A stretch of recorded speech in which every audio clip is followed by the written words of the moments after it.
Welcome to the Polygamer podcast, where gaming is for everyone. Join us as we expand the boundaries of the gaming community.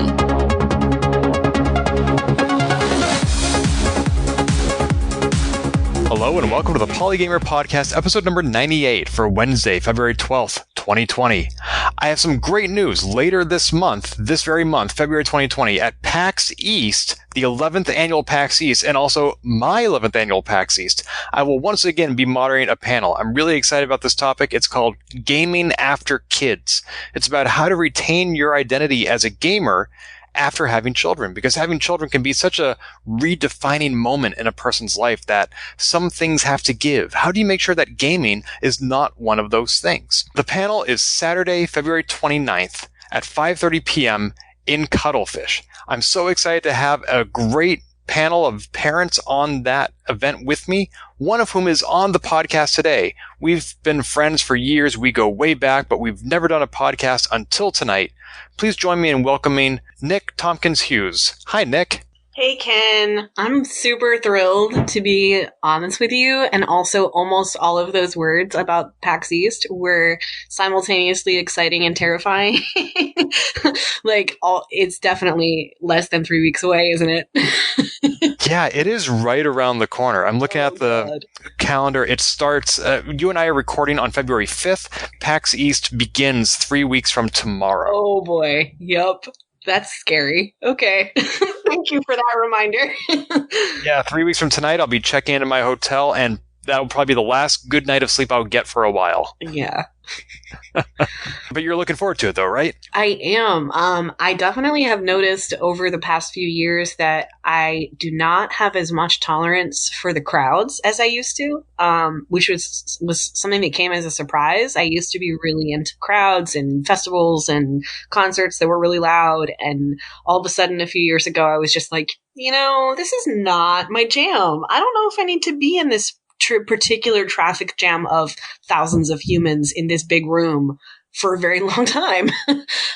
So I'm really excited to do, get to see more panels and spend time in the smaller room spaces, and also hopefully more time in tabletop, which I somehow never make time for. What do you think changed to make you enjoy crowds less? Oh boy. I think honestly, I wouldn't be surprised if it has a lot to do with having kids now, because I kind of just have a constant low level buzz of energy suck. I mean that in the nicest possible way, but I've read about the idea a lot with new moms who aren't interested in having intimate relations with their partners because they feel touched out, and they spend all their time with a tiny human that wants all their love and attention, and then there's other humans that want love and attention too, and no, there's only enough energy in a day.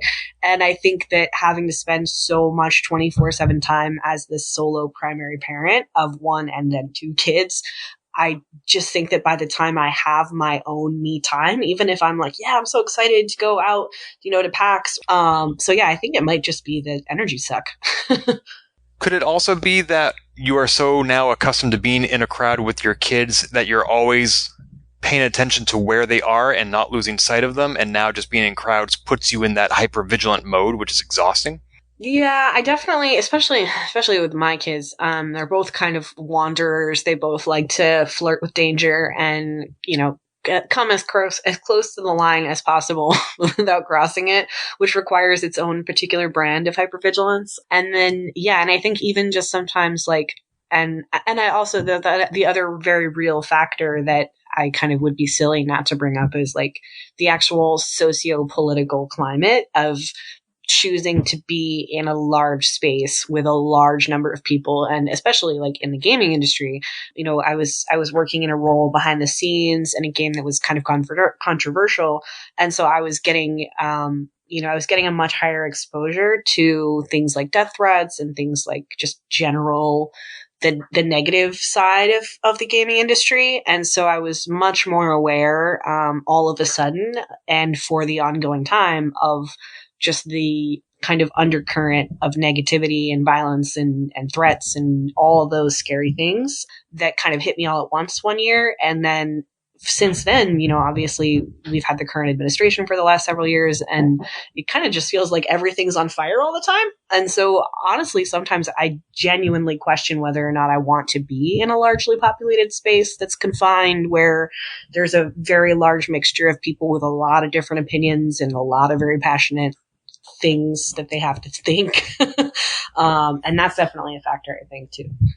Yeah, we can make broad generalizations. Certainly there are people of diverse opinions in any geographic or hobby community, but Massachusetts tends to lean one direction, and due to Gamergate, gamers have a perception of leaning in the other direction. Yeah.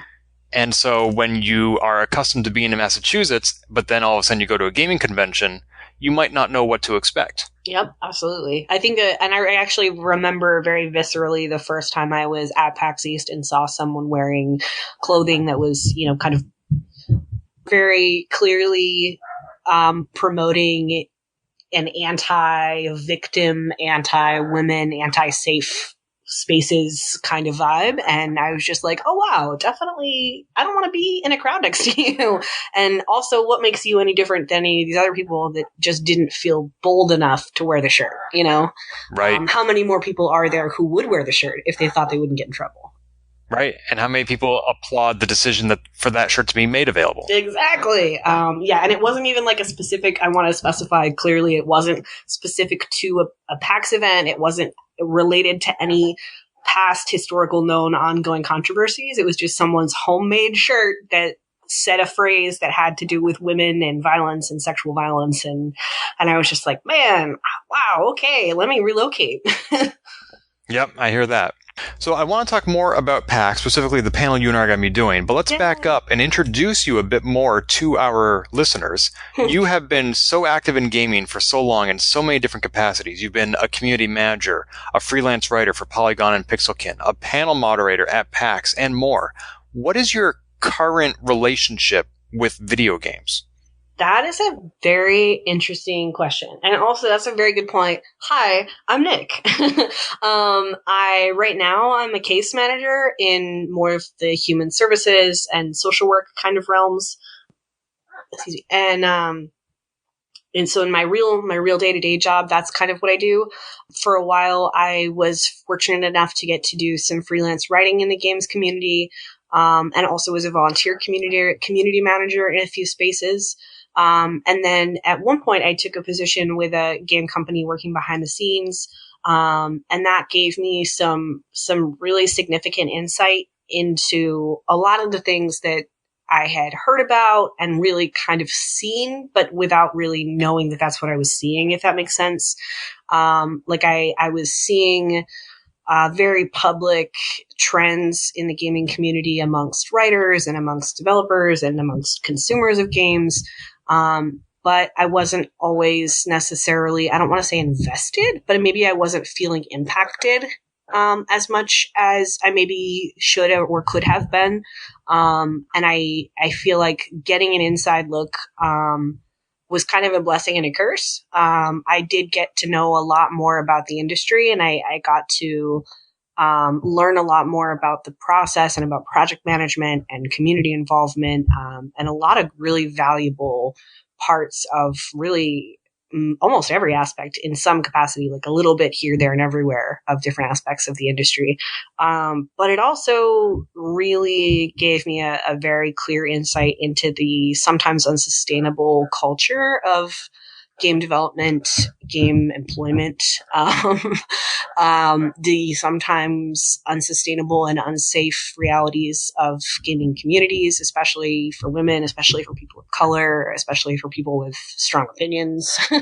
And then in general, I kind of was finding myself taking my challenging experiences from work home with me. And I really wasn't enjoying spending time playing games. And then along the same timeline, I then, was a parent of two. And so in the last couple of years since my last PAX East panel, actually, which when I last did a PAX East panel, I was 7 months pregnant.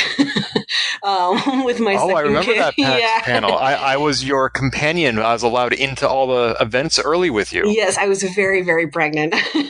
And so that was my last panel that I was on. And I really took a big step back from writing about games and I just took a huge step back. Partly because I took a break and moved on from that position that I was in. And so as a form of my own mental health, well-being, I kind of really had a break, like a relationship style break with gaming. And I really kind of also was evaluating some of my self-care habits around, was I spending time playing games because I was genuinely invested in the story and the experience, or because it was novel, or was I replaying, Kingdom Hearts for like the 11th time because I was procrastinating my thesis. And more often than not, my answers were more in the latter category. So I kind of shifted my relationship to gaming to be more along the lines of trying to experience new things with my kids with games and getting to discover new games with them. Kind of rediscovering games that I enjoy or that I enjoyed when I was a kid from their perspective now that they're getting a little older. And I really started to kind of refocus or go back to tabletop games, trying to spend some time with tabletop games with friends. I actually finally kind of got invested in a D&D campaign for the first time and really made that kind of leap from digital to tabletop in a pretty serious way. And even just kind of getting out of my comfort zone, I definitely shifted away from using gaming as like a escape for essentially an escape from dealing with stress or dealing with, whatever was going on in my life that I was putting off. And I kind of actively shifted it to like a reward style thing or like a bonding thing or like, if I'm spending time with someone and it's like that awkward, like, oh, we want to hang out together, but we don't really know what we want to do. So we'll just play community games together, co-op games. So that's kind of where I live now with gaming. It sounds like gaming is an active part of your life, but also a positive one.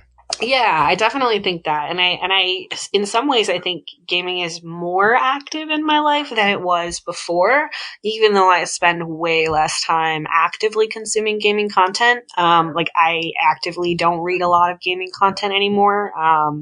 Just honestly, I just don't have time. At the end of the day, there's only so many hours in it. But also, like I stopped really seeing a ton of titles and new content that I was really excited about that I knew was accessible to me. Like I really love VR. One of my kids' parents has a VR setup that I get to play with sometimes, and I really, really enjoy it. But that is not financially accessible to me right now. So getting interested in it and liking it doesn't really do me a whole lot of good. But I can keep an eye on when the next The Room game is coming out. That is a different level of financial accessibility. So yeah, that's kind of where I'm at now. Knowing that you like VR means that you can seek out those experiences at PAX East, at Boston Fig, and places like that. Yes. Oh man, Boston Fig is like a VR playground. I don't know. I feel like it's always this. Maybe I didn't go last year, so maybe I missed an explosion in the population there. But I feel like nobody knows that secretly Boston Fig is just getting to do as much VR as you want. Oh yeah, every year that I've been there, there's so many unique experiences that you can try with Oculus. I think my favorite one was that game where you're the cat and you knock all the things off, cat lateral damage. Oh yeah, my God. Yeah, Chris Chung, the creator of that, is based in Boston, and he was on my other podcast, IndieCider, a few years ago. Oh my gosh. That was like, that's amazing. I should go listen to that. He was really fun. They were really fun to talk to when they were like explaining the game. And then I just sat there and watched people play for a very long time. And then I think I also saw one where you got to ride on an exercise bike, and then in front of the exercise bike was a fan, and you were riding a Pegasus, and like how fast you rode the bike was how much air how much flapping you were doing, and then you could like coast, and then the fan would shift direction based on how you were leaning your body, and it was like the coolest thing to watch. Yeah, I remember getting emails about that from Will Brierley of SnowRunner Productions. He also made Soda Drinker Pro. Oh my gosh. That's funny. See, like, this is why the gaming world is really, really small. It's Especially really in Boston. small, especially in Boston. Yeah, there is. I do love like, honestly, the one thing I will say is that the Boston indie community is really, in my experience, very supportive for the most part. Like, I would say probably like 95% of the Boston indie community is like really supportive of one another and very like lifting each other up and very like, oh, you're stuck on this thing. How can I help you? Or I know someone that might be able to help you. So I think that's like a really cool thing about Boston that I haven't heard about a lot of other gaming hubs that maybe are more tech and more industrial, like on the West Coast. So yeah, I'm happy to know the people I know here in Boston for sure, including yourself. Well, not that you're from Boston anymore, but Well, I'm from Boston. I'm just not in Boston. Yeah, you're no longer a part of Boston, but you are always a part of Boston. Boston will always be a part of me. Yeah, exactly. So you've talked about how your gaming has changed partly as a result of having kids. You have 2 children. If I recall, they are 10 and 5 years old or about? Just about to be 5, but yeah, 10 and almost 5. What can you tell me about them? What are they like? They are just delightful.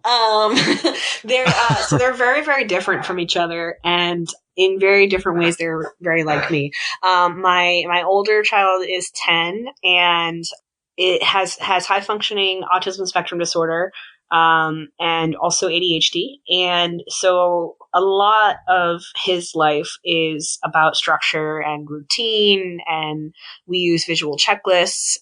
We have a really strong support system that we've created for him, not only with like his dad and I as co-parents, but also with like external supports in school and outside of school. And so for him, he loves gaming. Like he has been to Minecraft camp a few times. He's been to tech and design camp twice, where he used a 3D printer and got to like do some animation and some AutoCAD design. And so he's had a lot of great exposure to technology as a tool and as entertainment. And honestly, he's a very funny kid. He's definitely going to be the class clown. He loves telling jokes. He loves just generally anything that he can do whatsoever to make people laugh. He wants to do it. That being said, he definitely struggles with emotional regulation, which is not uncommon for kiddos, dealing with those particular diagnoses specifically. And he was fortunate or unfortunate to inherit some pretty significant anxiety from myself. And so for him, gaming can be his number one reinforcer and his number one goal, and he can earn gaming time by doing chores and accomplishing tasks that are part of his daily routine, like getting his homework done. But he also can very much hyper focus and is still really navigating how to balance out his urge to play games and his urge to experience gaming content against the very real realities of life, even just at 10 years old. Things like taking a shower, doing emptying the dishwasher once every couple days, chores that are totally appropriate for him. Sometimes gaming can get in the way of that for him. So it's something that I'm very, we're cautious about. We see the value in helping him learn technology, but we also do already see sometimes where just the idea that he could lose access to games for an evening is enough to trigger a pretty significant tantrum, even if that's a totally reasonable consequence for an action that's happened. So that's kind of a challenge with him. So that's the older one. The younger one is just a fun time. So she's testing as gifted. She actually had a lot of the same behavioral challenges and academic challenges as my older child.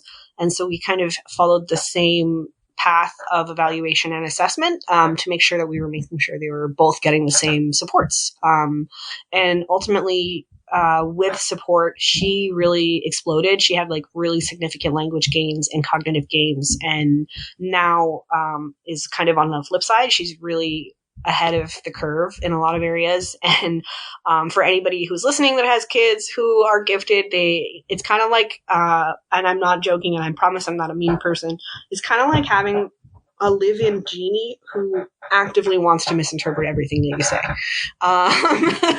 So like if I tell this kid to get ready for school, sometimes she'll come downstairs wearing something that she knows is completely inappropriate for school, but her logic behind her choices to wear whatever she's wearing is completely sound. Like 100% sound. Like, well, you didn't tell me that I couldn't wear my yellow galoshes, even though, it's like 75 degrees out and I'm not allowed to wear yellow galoshes to gym. You didn't remind me of that. So I put them on, and that's not my fault. You're the adult. Yeah, exactly. Like totally sound logic, completely, and it's painful sometimes trying to like do the mental gymnastics to try and stay ahead of her. She's like the kind of kid who like will look at me and then run at a breakneck speed towards the street. And I just kind of have to trust that I know that she knows that she has to stop at the curb. But I also can't just let the 4-year-old run at a breakneck speed towards the street and just hope that she's going to stop. So she's one of those kids. She's a very particular kind of kid. But she's also genuinely a great kid to be around. She's very, very kind. This morning I was having some big feelings, and she brought me a stuffy and knew that it was like my special stuffy that I, cherish. And so she was like, oh, knocked on the door, and I had asked for privacy. And so she knocked on the door, and I was like, what's going on? I just want a couple minutes. And she's like, well, I just brought you your stuffy because I saw that you were sad. And so I wanted to bring you stuffy so you feel better. So she's definitely very aware of everybody around her, and she's very empathic, which is also like me. And I hear from everybody that she's a tiny, tiny version of me. So that's terrifying because I also see that, and they're right. So I listened to another podcast you did 5 years ago with our mutual friend Aline Sims on the Less Than or Equal podcast. Mm-hmm. And a real blast from the past there with that show. So in that previous podcast 5 years ago, you described your older son, who at the time was 5 years old, as a pink boy. Does that term still apply 5 years later? That's a very good question. I think it does, but not in the same way. So what did it mean then, and what does it mean now? So when he was about that age and in preschool, he had long hair. His hair was shoulder length, and that was how he was very adamant that that's how he wanted it. He really loved the color pink. He loved having his nails painted. He really wanted to get into a ballet and dance program, and was just like gung-ho, for a very long time. Unfortunately, the public school, kind of a Cliff's Notes, I'm sure if you listen to that and probably heard me cry about it, is that the experience he had in public school was not supportive of kids like him. And his peers really ostracized him pretty immediately as early as preschool when he was 3 and a half. The really fascinating thing was that he was in a half day preschool in the public school and a half day preschool at a private daycare, which was they share a parking lot. And the private daycare is actually owned by the town. So it's even more confusing. But they were operated completely separately. And so at the public school preschool, he was so intensely ostracized and almost bullied, for lack of a better word, aside from the fact that these are 3-year-olds. And the teachers were so unsupportive and so actively their response was, well, if you send him to school dressed like that, we can't stop people from making fun of him. Like that was their actual response. And then on the flip side, the private daycare, same kind of conversation. I would call ahead to be like, hey, he's going to be wearing this today. There's going to be a change of clothes in his backpack. If there's any problems, give me a call, whatever. Like I was actively trying to stay involved. And they were like, oh, he already told us all about it. He already showed us. We're so excited. And like, there was just a completely different vibe. And unfortunately, public school is full time as a kindergarten. So that's the environment that he's been in. And he cut his hair. He actually ended up cutting his hair before he went into first grade. He asked us to get his hair cut. And he definitely does love to present now as like a very dapper. He's very dapper. That's a very good word for how he presents. He's very dapper. He owns a top hat. He owns several suit jackets and several different kinds of button-ups. And he has a very significant penchant for shirts that he has accidentally stolen from female family members. Like, he'll be walking around the house and I'll be like, is that Auntie Shannon's shirt? Where'd you get that? Is that her Brad Paisley shirt? Where'd you even find that? And so he has some kind of tendencies in his fashion choices and in some of his mannerisms, that he's, delicate in some ways. I think is a very nice way, like his mannerisms. He's often very delicate in how he speaks with his hands and how he sits. He always sits with his legs crossed. He has a very just kind of delicate posture is a nice way of putting it, which is also very, very complex or I guess at odds because he has such a big, funny personality. And so, yeah, I wouldn't be surprised to see him in the future. I'm actually now a drag king, which I don't know if you knew that, but I'm a drag king. And so I wouldn't at all be surprised to see him experiment or want to experiment with drag in the future, for example.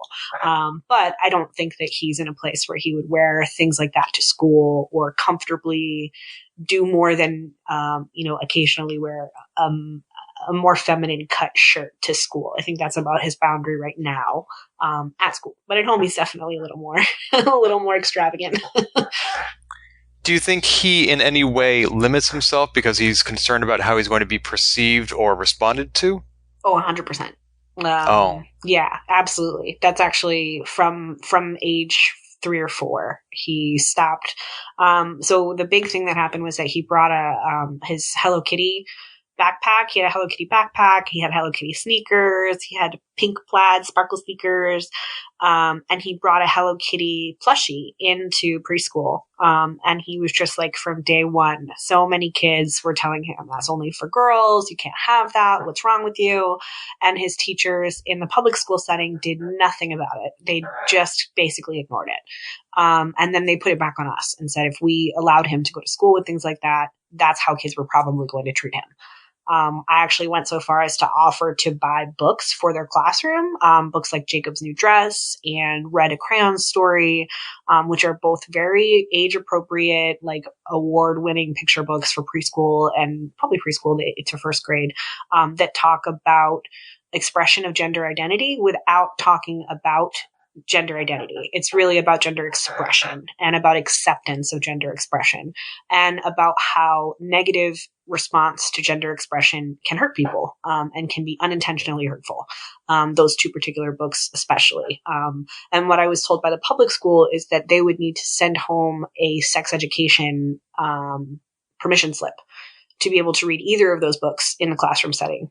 Granted, they did not actually read either of those books before they said that. But then the private school was like, oh my gosh, thank you so much. We would love to have you donate books. Great. Yeah, thank you so much. That sometimes is mind-boggling. But that, the awareness of how his peers will react to his outfits, for sure, his hair length. He keeps his hair kind of like in what 90s children would probably feel is very close to a bowl cut. And he every once in a while will all of a sudden very strongly want us to go get him a haircut. He'll want to really tighten it up and get it a little bit more modern, similar to some of the YouTubers that he watches. And I think that when he suddenly focuses on that again, we hear a lot about some things that are going on at school or new kids are coming into school who are expressing opinions about him or that he's trying to make friends with. And so it's definitely his presentation and now my presentation is something that is for sure on his mind a lot, I think.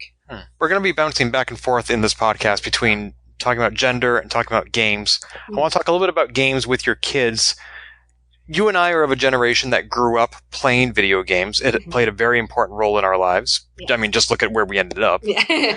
And so I want to know, you said that your kids play video games. How is their relationship with games, or what role does gameplay fill for them that was different for you and me? I actually don't think it's really different at all. I was thinking about this the other day that a lot of times, a lot of people I know with kids who are kind of in that 8 to 12-year-old range have this very like negative mindset, like these games that they're playing, they're not valuable. They're, they're not nostalgic. They don't have the same kind of creativity and storytelling and they're different. It's kind of like we've become the like, get off my lawn, with our kids in these games they play. And I think that I personally have realized that I have a really negative reaction to when the games that my son wants to play require microtransactions or downloadable content in order to stay relevant, or are like, well, so let me preface that by saying our family has a really, really strong policy around games and violence. As a whole, we really don't consume content that focuses on violence as a form of entertainment,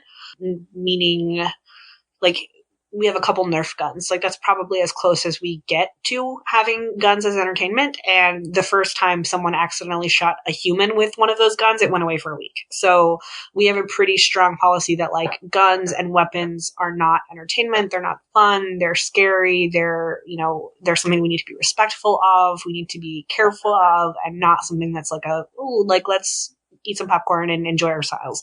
Not that that's an invalid choice for people who feel that way, but for our family and our kids, that's what the trio of co-parents ultimately has decided on. And that's how we've decided to raise everybody, including ourselves. And so for him, a lot of his games he loves survival games. He plays Raft a lot, which is fascinating to watch. He also likes Scrap Mechanic, which is another indie game that's like kind of it's like a sandbox, build your own gadgety kind of game. I don't think it ever came out of alpha, so it's a little glitchy when he plays it. Minecraft is a staple. And the big thing that we're running into now that's a challenge is that he really wants to play online cooperatively with some of his friends, and we're not there yet. We're just not. For him as a specific kid, and also just as a family, we don't feel that he's old enough yet. The overlap that I do see is that the games that he really appreciates and enjoys do have an element of creativity and adventure and nostalgia for him based on what's normal for him. Like for him, what's normal is they use computers in almost every part of their day. Like it's weird when they don't use computers at school. Like they actively have to figure out what to do if the computers aren't working. But for us, that was such a brand new novel concept. Like, oh my God, what? I can push this button and the thing will move from one side of the screen to the other and I can get better at it. That part I'm starting to kind of come around to. I'm starting to feel a little bit less grouchy about the games that he likes. And now I'm realizing that the only person standing in the way of him having more cooperative experiences with games is me, because I don't want him to play online. And that's basically all they do. Like all of his friends play online already, and they're only 10. And I'm like over here like a weirdo trying to make play dates with these kids to try and get them to hang out in the same house at the same time. So speaking of schools and relationships, you alluded to an anecdote where your son brought a survey home from school. Can you tell us about that? Yes, that thing gets me. I like out of nowhere, sometimes I think about this. So Lucas was in, I want to say first or second grade, some kind of just like weird project that they brought home for me, the primary parent. And it was like everything I know about mom. And it asked how old I was, and he got that right. And it asked what my favorite food was, which I think was like reasonably right. I think he said like pizza or something, which, I mean, whatever, sure. And then it asked what my favorite thing to do was. And he wrote my favorite thing to do was make dinner. And I was just like, excuse me? No, it is not. Like, that is my least favorite thing to do every day. Like, are you kidding? Every day I have to feed you? Like, I don't remember to feed myself. So, like, no, making you dinner is not the favorite part of my day. Like, I don't love doing that. But of course, you can't say that. Like, I can't say thank you so much, my darling child. This is an insult. But it also made me realize, like, of all the things that I actively enjoy doing, especially, you know, at that time I was gaming much more actively. I was writing more actively. You know, I was going back to school. I was working full time. Like there's so many, I craft, I make things. I made cute children's hats that I crocheted and ones that like I sewed. I had made cosplay for him. I make his costumes every year from scratch. Like, he was a Minecraft guy and I built all the armor. And like my little one was True from True in the Rainbow Kingdom this year. And I made her little backpack from scratch with the sewing machine. And like, I'm a competent crafter and I do all these things in my life. And this kid thinks that my favorite thing to do is making dinner. Like, I have failed. And I genuinely felt that way. Like, that's really what he was taking away from who I am as a person and what my goals and dreams and wants and needs were as a person, that he thought my favorite thing to do was making dinner. Which is a very nice sentiment. I don't know if maybe he thought that I really enjoyed bonding with him, but that's not how it came across. That is not how that message landed. And yeah, that was a big eye opener for me.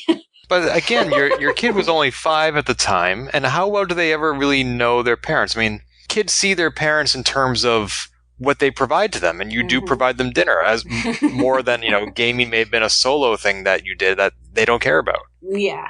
Well, and I definitely, and that was part of that dual identity of being a parent and also being every part of you that you are outside of being a parent, and trying to maintain or abandon one of those identities.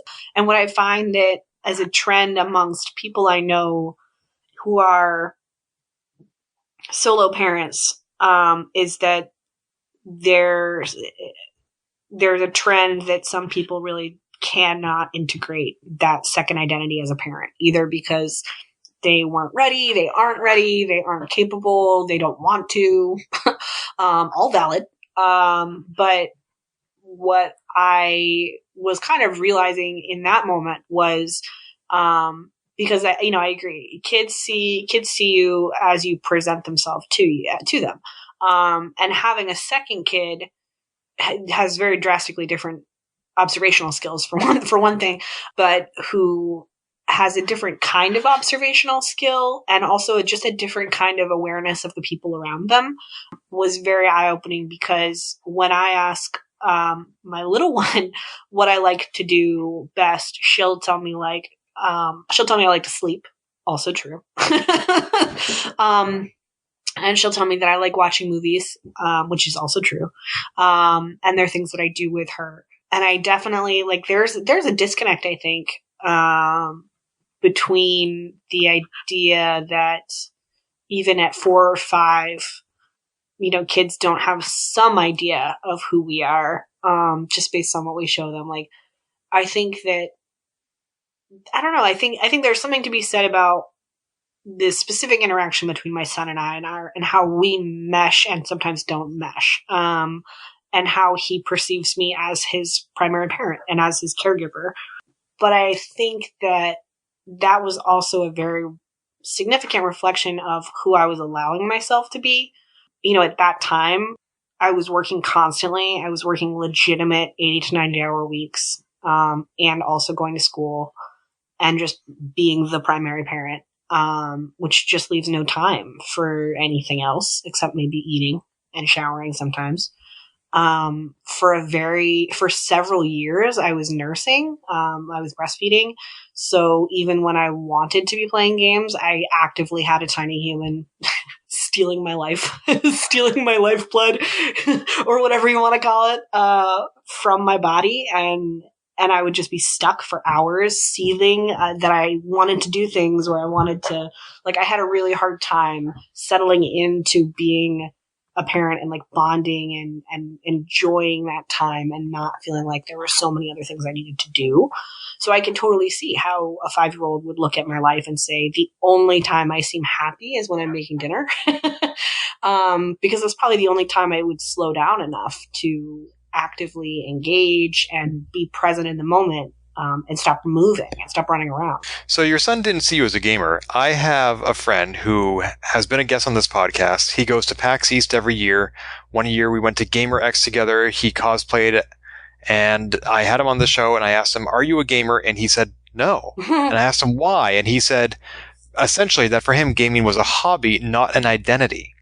So for you, Nick, are you a gamer? I think yes, and I think because for me, so many of my best memories as like a young kid and even as an adolescent and then as an adult, both professionally and personally, so many of my interpersonal exchanges that I use to like build new relationships and, spend quality time with my family.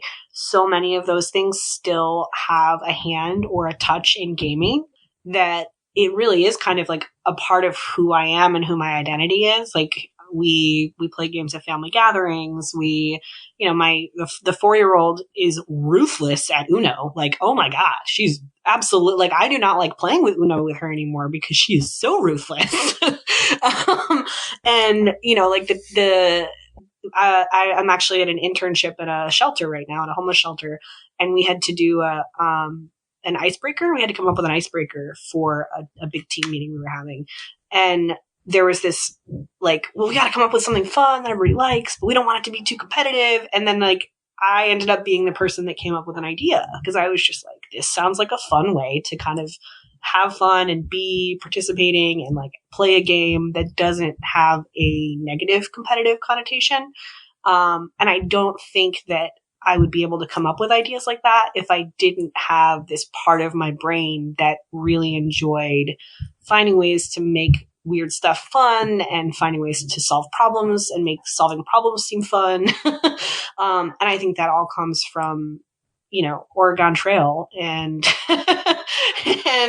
and learning, playing Mario Sunshine until I threw a controller and figuring out how to, enjoy. I think the first full game I played after I had kids, it's like this weird, Switch farming game.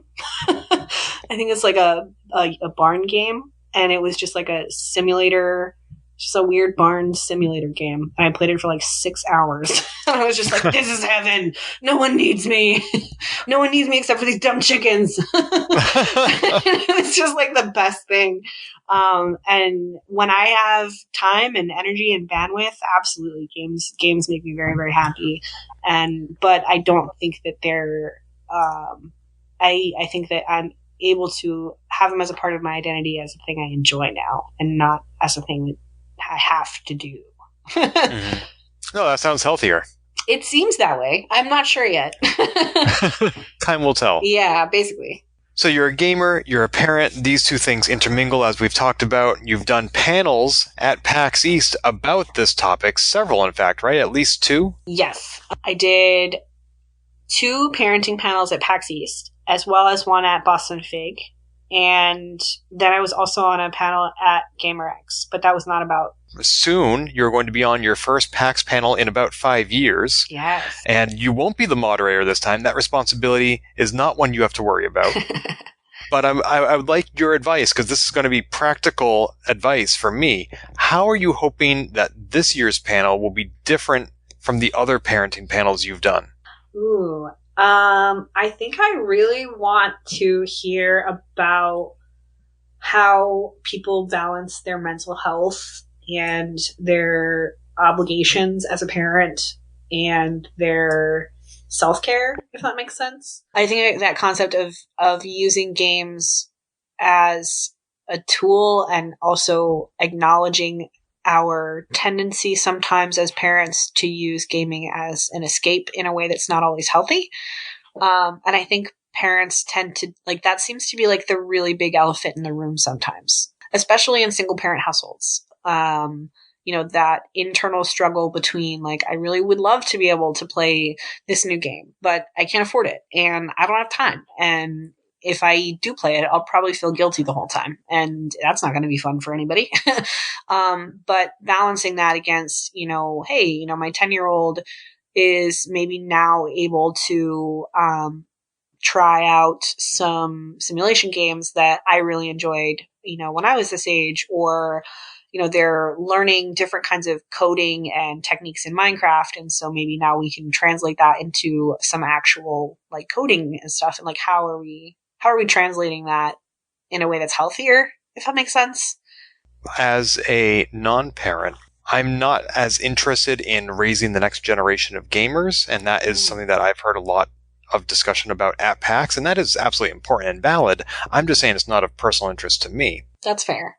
And so my interest this year is not so much on the kids, but on the parents. How do we take care of ourselves? How do we remain ourselves? And, your question about self-care is very relevant and very important. Something that I think is a really funny question that I also would love to I would love to hear answers about is teaching small children of varying ages and abilities to play games, especially board games, is not always a fun adventure. And I feel like I maybe am not as alone in that experience as I sometimes feel that I am. I think that's something that I'm very curious about. Am I the only person that sometimes has a hard time with teaching children to play games? Well, my experience is that so I have 3 older brothers. When the first one to become a parent announced that he was going to be a parent, I was super excited, and the kid was born, and I was a happy uncle, and then the kid turned 1 and then 2, and I went to the dad and I said, at what point may I buy your son an 8-bit Nintendo? Mm-hmm. And the dad said, wow, that's a good question. I don't know that my wife and I have discussed this. And I said, are you serious? This is all I've been thinking about since you told me she was pregnant. I've been waiting for this day. And he's like, okay, well, so they talked about it and they said, ask again when he's 6 years old. I'm like, great. So I waited 4 more years. The kid turned 6. And I said, may I get your son an 8-bit Nintendo for his 6th birthday? And he said, we decided that we don't want video games in the house. I'm like, ugh. So then I have another brother who has a wife and 2 stepchildren and a child together. And the 2 stepkids are older. And they want a new video game system. And, this brother came to me knowing that I'm the gamer and said, what do you recommend I get my kids? Here's my budget. And I said, well, your options are the PS4, the Xbox One, and the Switch. Here are the pros and cons of each one. I recommend the Switch because it has more age-appropriate games, and since it's portable, when they're playing on the TV and you need to get the kids out the door and into the SUV to go somewhere, you can just say, hey, bring the game with you, and there's going to be a lot less fighting. And my brother wrote back and said, my kids want the same thing that all their friends are playing. And I'm like, then get them the Xbox One. Why did you even ask me? Yeah. So, I mean, it wasn't about having... What does that mean? Because it's like, the Switch is such a much better recommendation. It just is. But see, in this case, their decision was not within the context of the household. It was within the context of the playground. And what were they going to be able to talk to other kids about if they weren't playing the same games? Yeah, and I run into that with Fortnite, and there's one other one. We don't Roblox. For a while, it was Roblox. We decided not to be a Roblox house because of essentially because of the online chat interface and because of the concerns about that, which were very valid. And then Fortnite, kind of the same thing, the online gaming, as well as the fact that it's, it's a violence game, as opposed to like simulation and Minecraft. I mean, Minecraft has its own levels of violence, but, it's a different kind. It's definitely a different kind. Yeah, that oh man, you will identify with this. I know you're a Star Trek person. I am. I have a podcast with Sabriel. Oh my gosh, you're definitely a Star Trek person. So I'm a Star Wars person. I'm one of those too. Okay, good. So my 10-year-old does not give a crap about Star Wars. He does not care at all. He just doesn't. I don't know what to do with this. Like, we literally waited to watch the first one with him. Granted, and just to be clear, we watched New Hope like you're supposed to. And so we finally got him this year to watch it with us because we knew, like, he's a sensitive kid. And the dads would be like, oh, come on, he's ready. And I was like, yeah, tell me about that time when they go back, to the smoldering bone pile. Tell me how he's going to handle that. And then when you're ready to tell me how he's going to handle that, we can watch it. And so we finally watched it, and he did great. And he sat through the whole thing. He only tried to bail out once, and we gave him a break. And then he was like, oh, I want to finish it.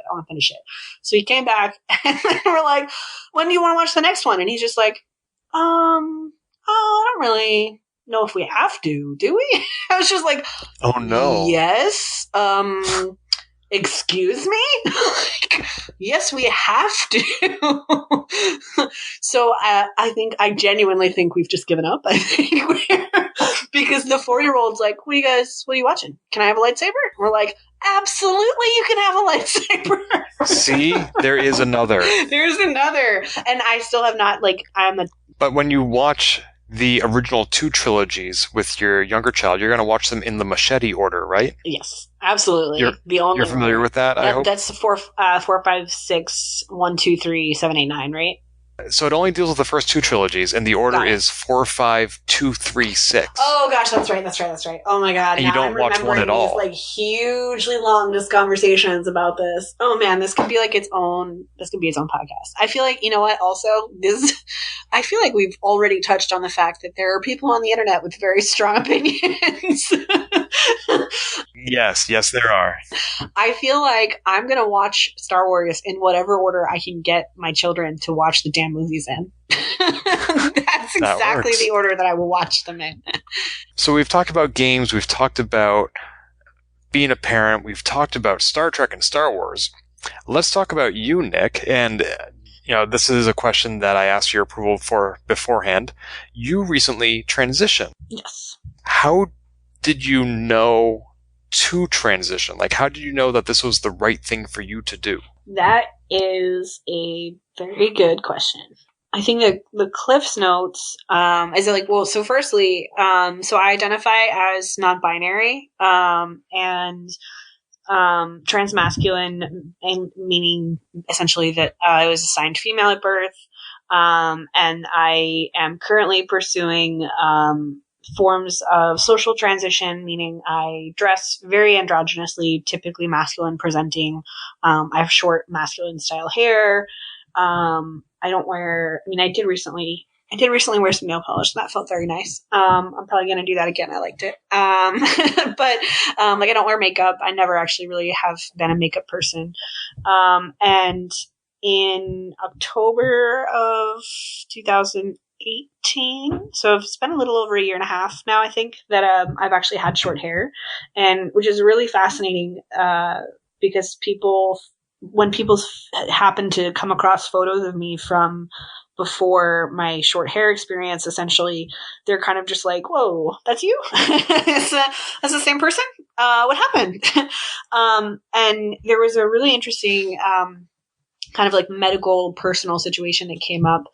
Essentially, I was starting to experience some symptoms associated with polycystic ovarian syndrome, which can impact, levels of various hormones. You can have essentially a lot of different secondary and masculinizing effects, like facial hair growth and voice changes and skin changes and a lot of other things as well. And so for me, I started to experience some facial hair growth that really wasn't explainable, as well as some other kind of concerning health stuff going on with new ovarian cysts that they were really kind of alarmed about. And so in a very, very short time, I had to consider, did I want to have both my ovaries removed? Did I need to have both my ovaries removed, or even just one of them? And then also, I was having almost very panicky reactions to the fact that I was dealing with facial hair all of a sudden, which is not something I really ever wanted to deal with. And at some point, I think there was just a conversation between myself and my doctor where she kind of laid it out for me, this is basically just probably your new normal, and you're just going to need to decide, do you care about this enough that you want to get electrolysis? We could do that, if that's what you want to pursue. But if not, I think, you should wait, let your body settle, see what's really going on. Everything looks normal in terms of there wasn't anything malignant or concerning going on that they needed to pursue, beyond just checking out and make sure everything was fine. So, no, don't be worried in that front. But in terms of essentially it was a moment of okay, so I'm just going to have to deal with this. And the doctor was kind of yeah, probably. And then I kind of, at some point, I feel almost that gave me permission to start considering different presentations, or even how to align a presentation that involved any amount of visible facial hair with how hard I had tried for 30 plus years to fit into a female box when I had failed so miserably, or felt that I had, constantly felt like I had failed so miserably and was never fitting in that female box correctly, was constantly fighting it, was constantly not feeling comfortable in my own skin, and had been diagnosed with body dysmorphic disorder, just based on like the level of dysphoria I would experience in my body. And I had always been that had always been focused about my weight. Especially after having kids. I was really, really heavy about 2 years ago, year and a half ago. And I was kind of experiencing a crux of, maximum femme, which was having my second child, having literal E-cup breasts and nursing for another year, which involved pumping and a whole level of dysphoria, and, unavoidable feminine presentation as a result of that. And then also being the heaviest I had ever been. And just a whole lot of self-hatred going into one human body. So I call it, I say that I had to do a lot of forced unpacking. I kind of took these new feelings about having facial hair that was, really for all intents and purposes, probably not that noticeable. But I noticed it. And that was like step one of figuring out like, oh, like there's something else going on here that I need to like focus my attention on. Does that make any sense at all in terms of like a catalyst? I think so, yeah. I mean, you had a lot of stuff going on, and you're like, well, as long as I'm thinking about these things, may as well think about some other things too. Yes, exactly. And I had also, like, I had experienced a large number of transitions in terms of, I had been in same-sex partnerships several times throughout my life, but then, having my son was in a long-term opposite-sex, heterosexual labeled partnership for several years. And then, getting pregnant with my daughter, then was finding myself again in a really long-term committed partnership with a at the time, cis-male presenting individual. And so I really was also kind of unpacking and realizing exactly how I hesitate to say unhappy, because I was very happy in some of those relationships and with some of those partners. But I wasn't happy with the type of relationship. I was realizing exactly how much I was forcing myself to repeat patterns and act out roles that I really wasn't comfortable with and wasn't happy with, and that was manifesting patterns of dysfunction in my relationships that was definitely related to the fact that I didn't really have great relationships with dudes that were cis male identified. And I also kind of just made a choice, and it was, which I hesitate to use the word choice. I have always kind of identified as pansexual, but I kind of made a choice to actively avoid getting into new relationships with cis men for a while. Literally just to see how it went for a while. I don't really know what prompted that, other than just, like I said, finding myself in patterns and realizing that those patterns were something that I had observed as a kid, and that they really weren't making me happy at all. And that the times that I didn't have those patterns were when I was in relationships with, primarily with cis women and with trans men. And so I was like, maybe I just need to, I don't want to say force myself, but maybe I need to actively take this other turn over here for a little while and like turn off the men option in my dating apps for a minute. And spending more time like reconnecting with, I call it queer fam, and like reconnecting with a community of queer women and trans identified individuals, and kind of, for a little while, I called it returning to my soft butch roots from my high school, kind of androgynous phases that I had experienced while just throughout my adolescence. And I very, very, very quickly found myself far more comfortable in a pair of not well-fitting men's pants and, a much less feminine styled shirt on a daily basis than I had in years. And like that first time that I showed up to a friend's house and I was wearing a more mask outfit and they were like, "Hey, you look really happy. You look really confident." And even though in that moment I was like, "Dude, these pants don't fit." Like, what? No. That really snowballed, very, very quickly. Even though I experienced a lot of pushback initially, I announced I was going to cut my hair. I actually asked for some feedback from friends and family about different styles. And without fail, almost all of them told me they thought that it wasn't a good idea, that they thought I wouldn't like it, that maybe my face type couldn't carry that kind of style. And honestly, like, cutting my hair was the best thing that I could have ever done in my life. And I feel like I can see a visible difference. Even I always use the example, I can see a difference in my phone. There are almost no pictures that exist that I have taken of myself prior to like November of 2018. And I'm not even joking when I say that there are probably thousands of pictures that I've taken of myself in the last year. And that very stark realization is enough for me to have immediately noticed, like, wow, there's a reason why I'm taking more pictures of myself. Why is that happening? Why am I smiling more? Why are people asking me, hey, did you do something different? When in reality, it was just like my presentation. They were so actively noticing my difference in my comfort levels. So is this something you wish you had done years ago? Absolutely. I toyed with cutting my hair short when I was about 17, and had encountered some similar pushback. I was also in a job that was had a uniform that was gendered, and so half my wardrobe was gendered, and so half my days were spent in gendered clothes because that's just what you did. It was just part of the routine. Didn't really make sense to push back on that at all at the time.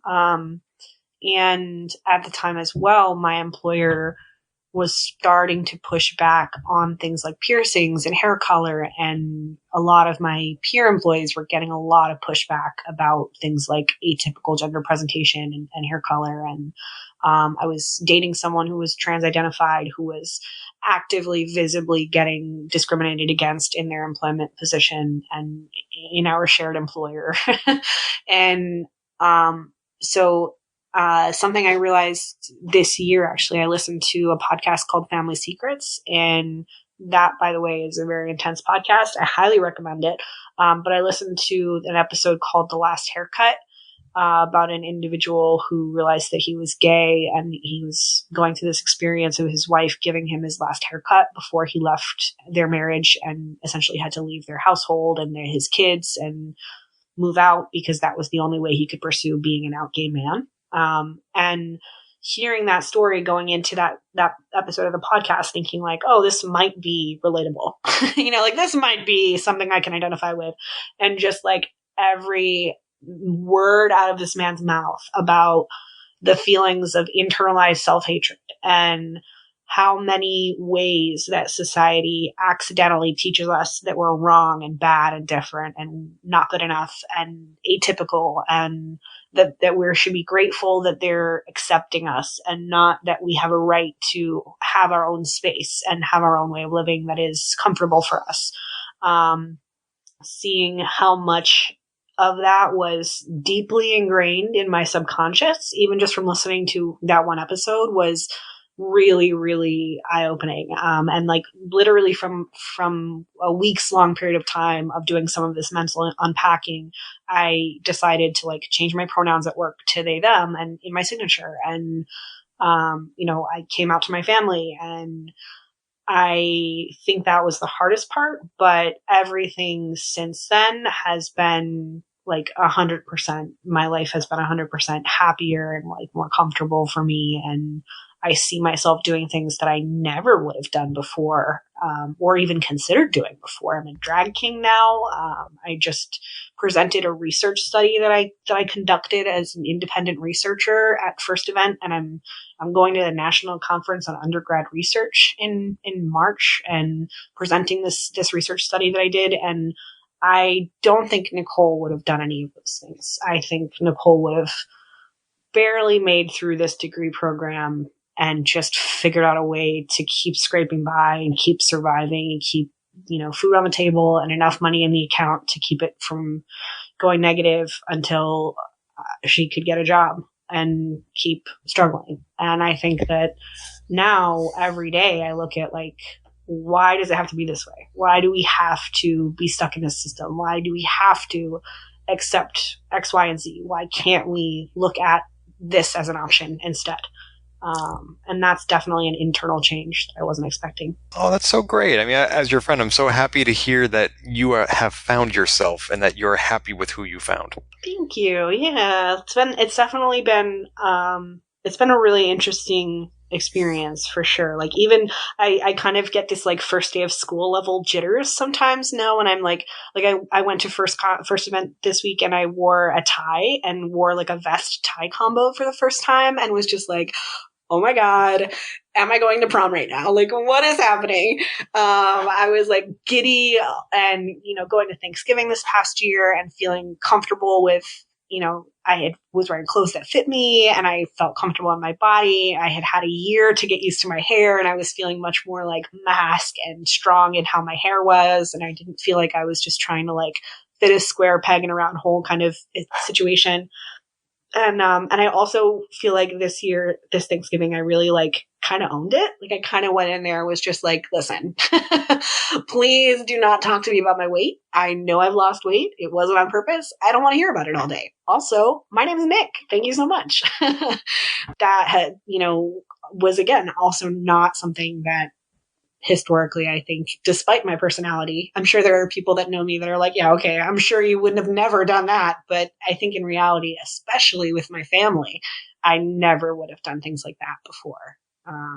So it's definitely a huge step in the right direction to, creating my own identity for sure. So you said you wish that you had done this years ago, but I know my experience is more cloistered, but I can say confidently that like 7 or 8 years ago, I had never heard the phrase non-binary. I didn't know anybody knowingly who identified as such. 6 years ago, I didn't know if the term was transgender or transsexual. Mm-hmm. And so the number of options and ways of living that I'm aware of have increased dramatically. And I don't think that I could have previously considered a lifestyle that I didn't know existed. Mm-hmm. Do you feel that either your own awareness or the society that we live in would have enabled you to make this change a few years ago? I think that, first of all, I think that you absolutely nailed it. I participated in a research study this past summer it was a research study focused on transmasculine presenting parents.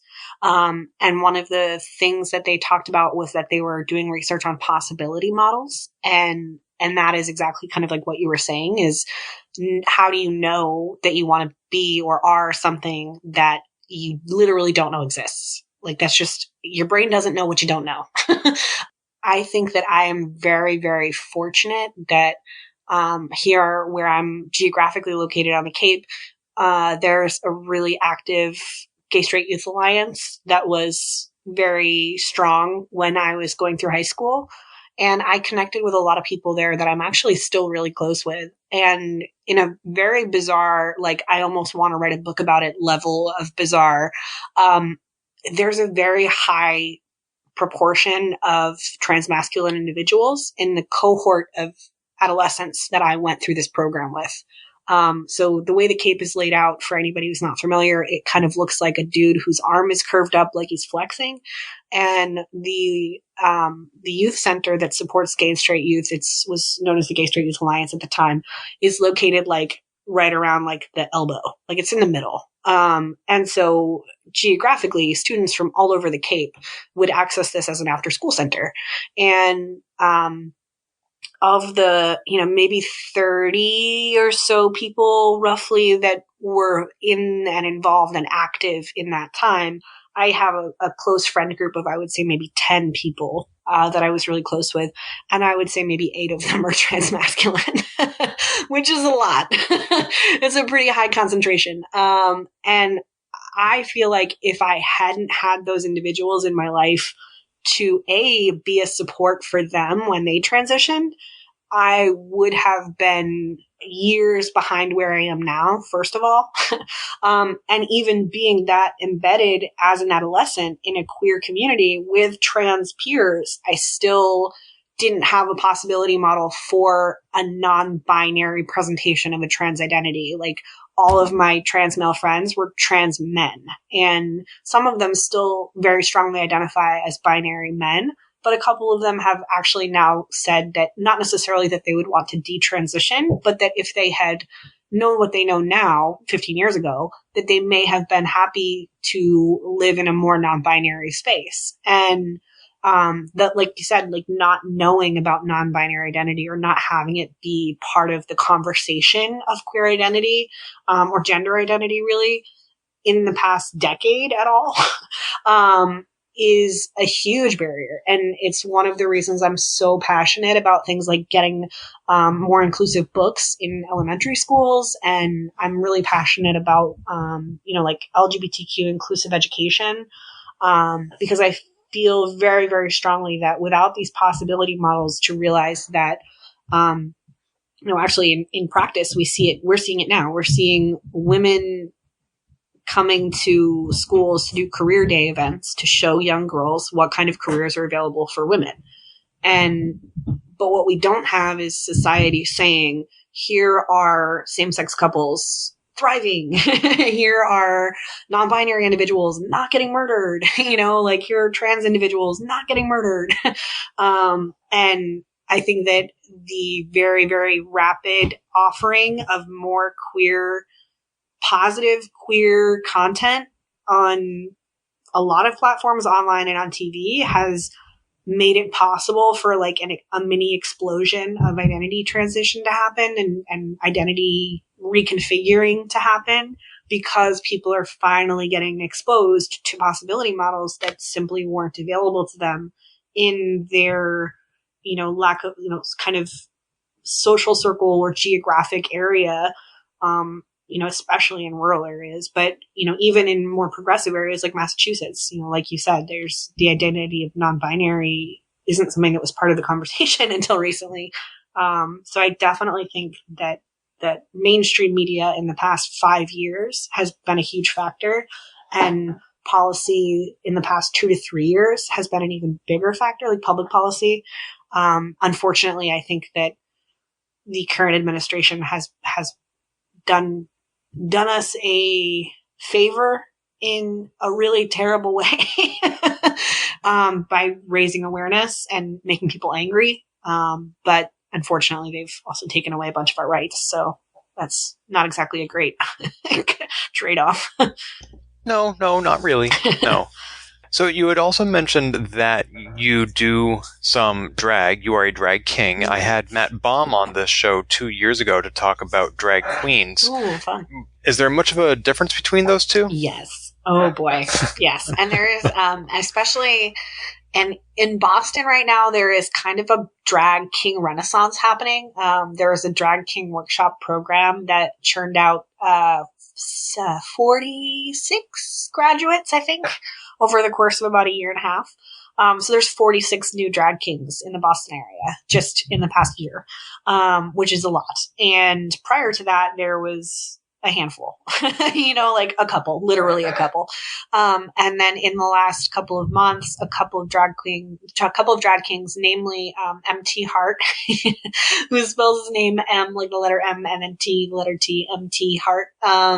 He and Travis T.I. Stone, both were a part of the Drag Gauntlet, which is, kind of very RuPaul-esque, and they both made it to the top 3. So, drag kings have an entirely different set of expectations. There's a completely different set of body modification for sure.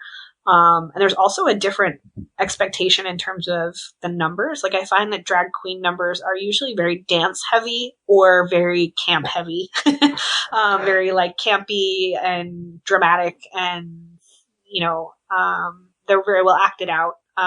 Or they're very focused on like the dance and the lip sync and the performance, and like they really try to make it like tight and fabulous. And drag kings, I find, tend to be either very like silly, like they try to bro it up, and they try to be very into the the cliche stereotype of like a silly, like there's a lot of magician types and cowboy types and things like that I love. They always have like neat gimmicks and fun tricks that the audience really love, like pulling long handkerchief trails like out of their pants, basically, like that level of kind of like fun comedy that's interactive and cheeky.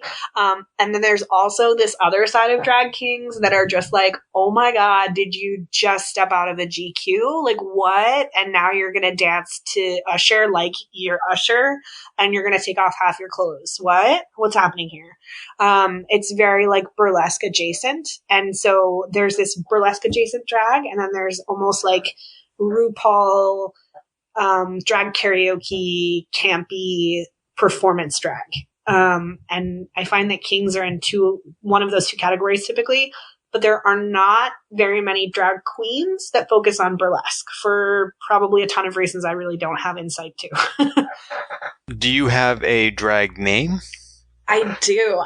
So my drag persona is Flynn Rideher, which my bio says that I'm an accidental Disney prince, which was largely inspired by my hair.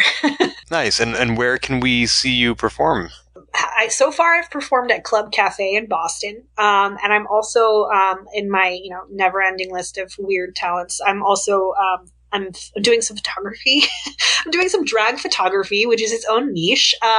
So right now I'm not as much performing in drag as I am photographing drag events while in drag, which is its own weird thing, but it's fun. It's a lot of fun. I get to put on my outfits. I can send you a picture of my guy, and I can send you a link and stuff, but it's fun. The drag performance that I did, my first drag performance was to Double Vision by 303, and I did a storyline that was that I was coming from a protest or a rally, and I was like going to a queer pride after party.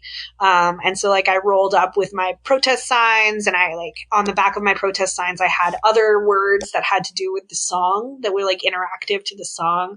And then I also had glow sticks that I was like tossing out to the crowd, like we were at a party or like at a rave or whatever. And then I also had a huge non-binary flag. And like towards the end, I actually pulled it out of the bag, like magic trick style, and kind of went and like stood with it behind me. It was really kind of a neat coming out moment for me as well. And then my shirt costume that I made had hashtag ITMFA, which is impeach the motherfucker already. And that performance happened like 2 days after they had announced the impeachment inquiry, and now we're here recording when they've just acquitted him. So full circle. Yeah, no, a full circle would have been if they had actually removed him from the office. Yeah, this is more of an incomplete circle. That would have been so much better. I honestly, like, I can't even look at the news most times right now. It's like legit too much. And I mean, talking about like performance, and yeah, I definitely the drag king world is very, very family oriented. I'm very lucky to be a part of a drag family and a drag house, and joining the drag workshop was definitely one of the best things I could have done for myself this year. And I think that it was a huge, like, I took what little time I had in my life that I kind of carved out for myself, and I combined it with taking time away from parenting and saying, I'm not going to be available on this night. Dad night, I'm going to go to drag workshop. It's going to be great.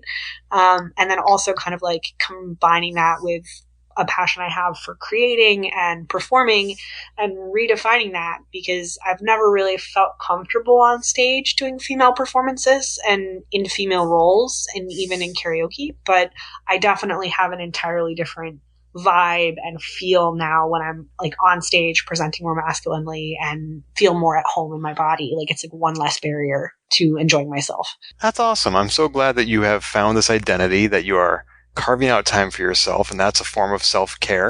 And I would love to talk to you more about that, but we need to leave something for the panel. You know, and also it's definitely like both of our bedtimes.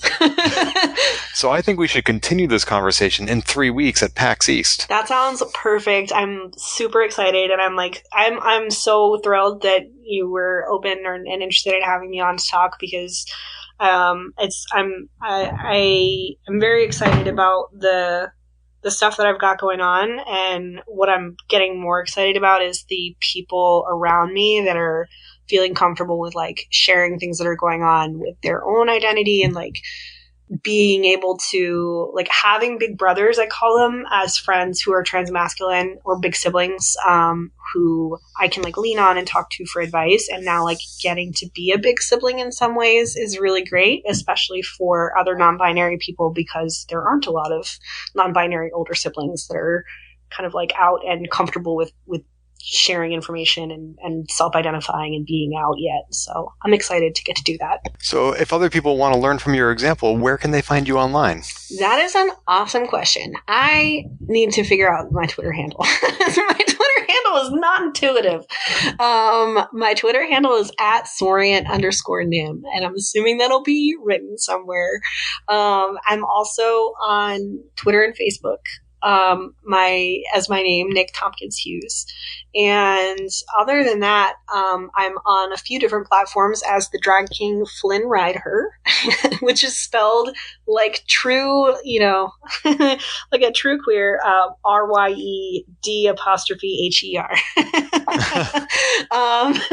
So, you know, I just had to throw in an extra reference. And right now, especially, I'm very excited to be coming to PAX East, and I'm going to be bringing my research project a couple different places, hopefully in the trans world, hopefully to the conference in Philadelphia, the Trans Health Conference. But my research study was on how trans adults in Massachusetts are accessing healthcare, and it was a qualitative study based on experience to be able to kind of like flesh out and define some of the discriminatory experiences that trans individuals have while accessing healthcare, instead of just relying on the numbers and the statistics. So it's very depressing, but unfortunately now I'm kind of an expert. So if you want to hear more about that, or you want a presentation at your workplace about that, please definitely get a hold of me, because I can do it. Fantastic. There will be links to all those in the show notes. Nic, thank you so much for coming on the show. I'm looking forward to seeing you at PAX. I'm so excited. I haven't given you a hug in forever. Well, it's well overdue. It is very well overdue, and I'm so excited. Thank you so much for having me on. This has been Polygamer, a Gamebits production. Find more episodes, read our blog, or send feedback at polygamer.net.